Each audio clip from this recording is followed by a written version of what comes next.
Iya, kita lanjutkan. Sebelum nanti kita bersapa dengan Prof. Zudan selaku Dirjen Dukcapil, saya mau ke Gus NH dulu menanggapi tadi. Bagaimana kan ini dua tafsiran yang berbeda antara Pak Nurholis dan juga Kiai Khalil Nafis.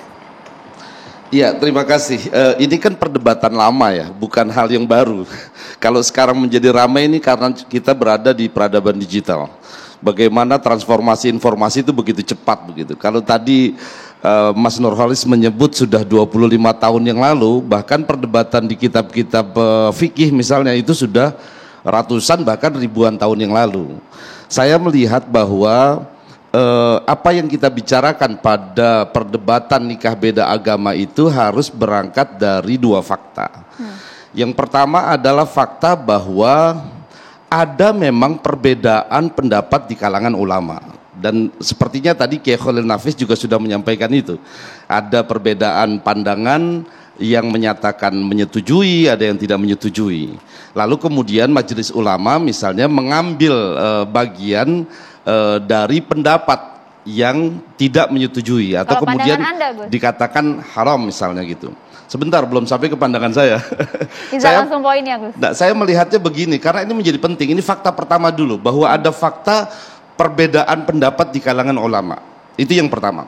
Yang kedua, fakta juga bahwa terjadi pernikahan di masa lalu yang terjadi antara muslim dengan non-muslim, atau katakanlah maksudnya kitabiah. Contoh misalnya pernikahan Khuzaifah dengan muslimah dengan wanita Yahudi. Ini adalah bagian-bagian yang pernah terjadi. Lalu kemudian pendapat atau tafsiran kepada ulama yang saya melihat poinnya adalah pada terminologi kafir, musyrik, dan ahlul kitab. Jadi sebenarnya kalau kita bicara ini wilayah pernikahan ini masuknya ke furu' atau usul dalam perdebatan tentang terminologi tadi itu. Kalau kita tidak sepakat pada terminologi kafir, musyrik, dan ahlul kitab tadi, maka pasti akan berbeda pandangan tentang hukum nikah beda agama. Karena ini adalah poin yang paling menurut saya adalah tidak bisa dilepaskan. Perdebatan tadi misalnya tidak ada ayat yang melarang. Kalau bahasanya Mas Nurholis itu tidak ada yang menyebutkan atau larangan terhadap nikah dengan muslimah yang dengan laki-laki yang non muslim begitu. Sebetulnya kalau kita membaca tadi yang ayat sudah disampaikan oleh Pak Kiai Khalil Nafis di Al-Baqarah 221 itu kalimat al-musyrikat atau al-musyrikin adalah orang-orang musyrik yang kemudian ini tidak difahami oleh sebagian besar tentang hal-hal yang terkait dengan apakah ini musyriknya artinya percaya kepada atau menyembah selain Allah atau pada jenis kemusyrikan yang lain. Sama ada dengan ketika kita berbicara terminologi kafir, termasuk terminologi ahlul kitab. Nah, ini yang pertama. Yang kedua, fakta yang saya sebagai konselor pernikahan, ini saya bukan konselor pernikahan beda agama ya. Saya konselor pernikahan saja karena pengalaman 15 tahun menjadi penghulu di KUA, konselor di BP4 yang juga menghadapi secara langsung persoalan-persoalan rumah tangga yang sangat krusial. Bukan hanya persoalan iman, bukan hanya persoalan agama, persoalan akhlak, persoalan ekonomi, persoalan yang lain-lain. Sehingga fakta termasuk yang tadi disebutkan tentang perkawinan beda agama yang dalam dampingannya Mas Nurholis saja sudah sekitar 1.400-an ya. Gus NH membenarkan tidak pernikahan beda agama? Saya menyatakan bahwa itu fakta yang terjadi. Membenarkan, setuju atau tidak? Saya Pandangan menyatakan Anda? 3 pendapat yang disampaikan itu ada yang membolehkan, ada yang mengharamkan, ada yang dengan catatan. Gus NH masuk yang mana? Saya sendiri menyatakan bahwa dalam pernikahan non-muslim, laki-laki muslim dengan perempuan yang non-muslim, sebagaimana dinyatakan di dalam surah Al-Maidah ayat 5 tadi, adalah kebolehan yang tidak bisa kita pungkiri. Artinya boleh begitu ya? Artinya dibolehkan. Bahwa termasuk ada bagian pernikahan ini faktanya tadi terjadi dan ini kan harus mendapatkan kepastian hukum. Saya mau kembali kepada bagian tadi, ini menjadi sangat penting. Fakta yang terjadi sudah ada lalu kemudian disulitkan secara hukum, ini kan kembali kepada pasal 2 ayat 1 pada undang-undang perkawinan yang menyebut tentang konteks hukum agama tadi. Kalau bahasa undang-undang dengan menyebut hukum agama, apa yang dimaksud dengan hukum agama ini? Ada wilayah fikih, ada wilayah fatwa begitu, atau konun. Nah, hukum agama sendiri itu dibawa di dalam pendapat ataupun keyakinan-keyakinan dari penganut agamanya kepada tafsiran terhadap hukum yang disampaikan di dalam Al-Quran ataupun di dalam Al-Hadis. Sumber hukumnya kan tidak satu, banyak sekali sumber hukumnya. Lalu pendapat yang berbeda itu diberikan kebolehan kepada masyarakat pemeluk agama Islam ini mengikuti pendapat yang mana. Nah, kalau berbicara mengenai hukum, langsung saja kalau gitu kita tanyakan kepada pakar hukum perkawinan, Bu Neng. Tadi kalau Gus NH katanya boleh-boleh saja kalau dari tafsir agama, dari segi hukum bagaimana? Ya, maaf. Ya, bismillahirrahmanirrahim. Assalamualaikum warahmatullahi wabarakatuh. Waalaikumsalam. Yang saya pahami, yang saya ketahui, dan kita melihat dari sejarah dari undang-undang perkawinan, terutama kalau kita membaca dari rancangan undang-undang tahun 1973, itu sudah jelas bahwa yang dimaksudkan dengan katakanlah saya mengawali dari pengertian perkawinan itu sendiri. Saya mesti mengawali itu. Jadi perkawinan itu adalah sah apabila dilakukan menurut masing-masing agamanya.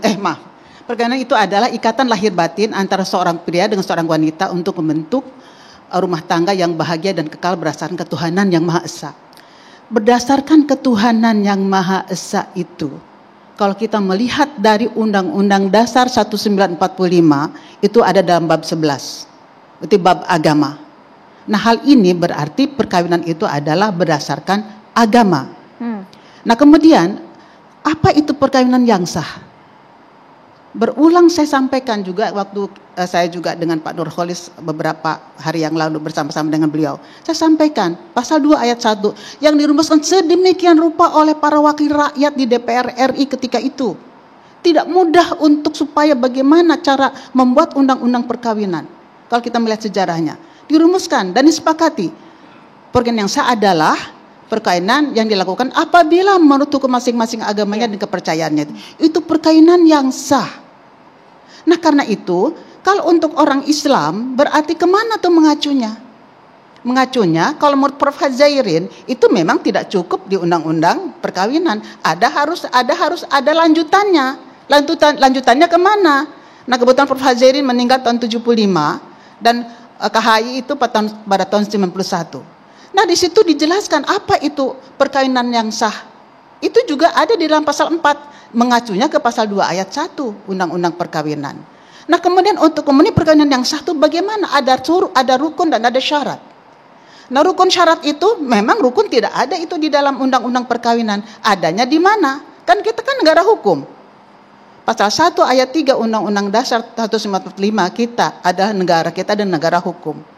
Negara hukum yang bagaimana? Saya selalu menyampaikan hal itu dimanapun. Itu negara hukum yang kita mengacu ke pasal 29 ayat 1 Undang-Undang Dasar 1945, negara hukum berdasarkan ketuhanan yang Maha Esa. Disitulah. Nah, kemudian rukun dan syarat itu seperti apa? Nah, itu memang tidak ada rukun dan syarat untuk kata orang Islam di dalam Undang-Undang Perkawinan. Ada di dalam kompilasi hukum Islam. Kompilasi hukum Islam itu juga tidak sembarangan dibuatnya. Itu berbagai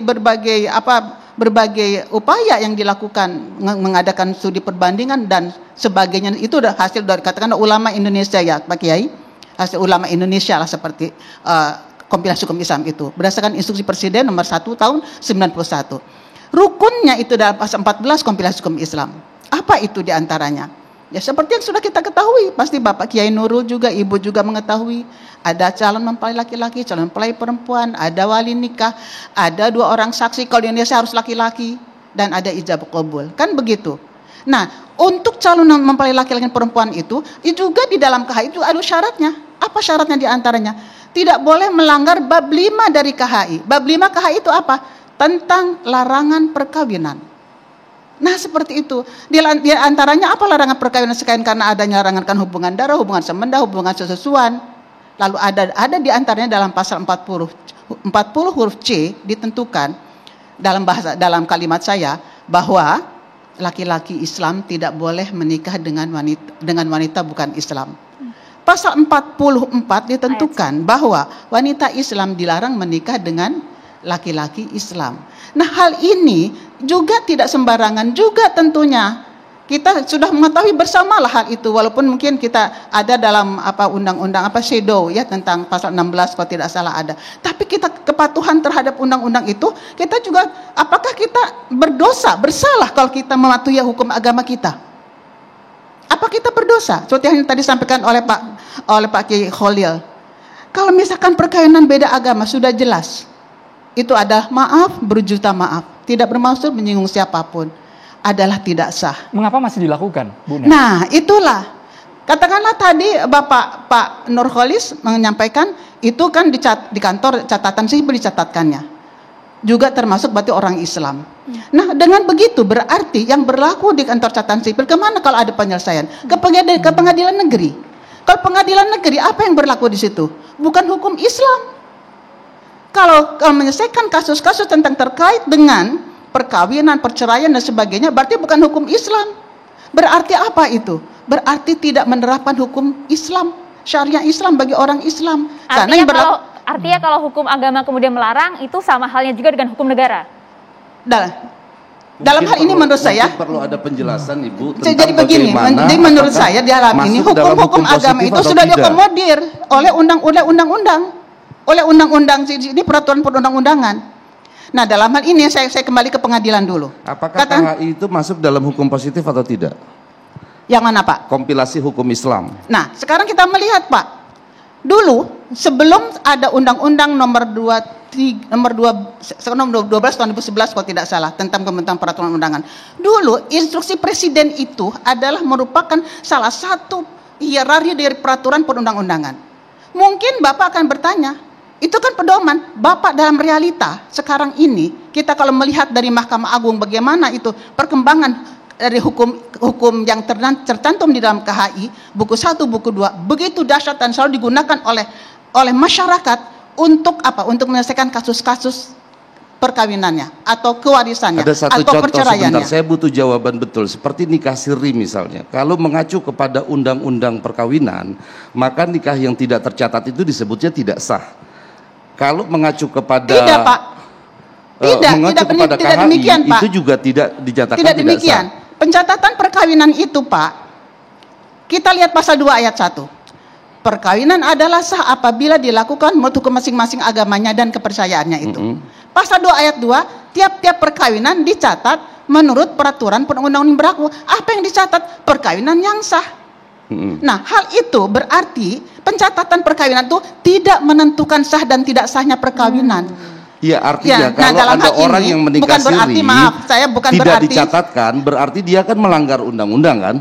Apakah Nah, tetap melanggar sah? undang-undang nanti Prof. Zudan. Kita tanyakan sama Prof. Zudan. Ya, bagian jadi adalah pencatatan pasal pernikahan. 90 kalau tidak salah pasal 90 dari Undang-Undang Adminduk.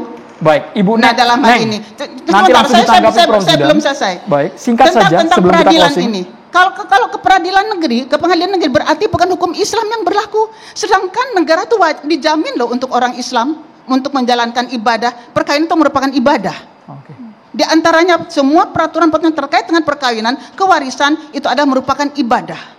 Kewarisan merupakan hukum yang qat'i di dalam surah An-Nisa ayat 11 ayat 12 ayat 176. Itu wajib dilakukan. Karena itu dalam undang-undang peradilan agama sekarang ini sudah tidak ada lagi hak pilih untuk menerapkan hukum kewarisan Islam. Nah, kita nanti minta konfirmasinya dengan Prof. Zudan dan juga Bu Ilma, tapi usai jeda sesaat lagi.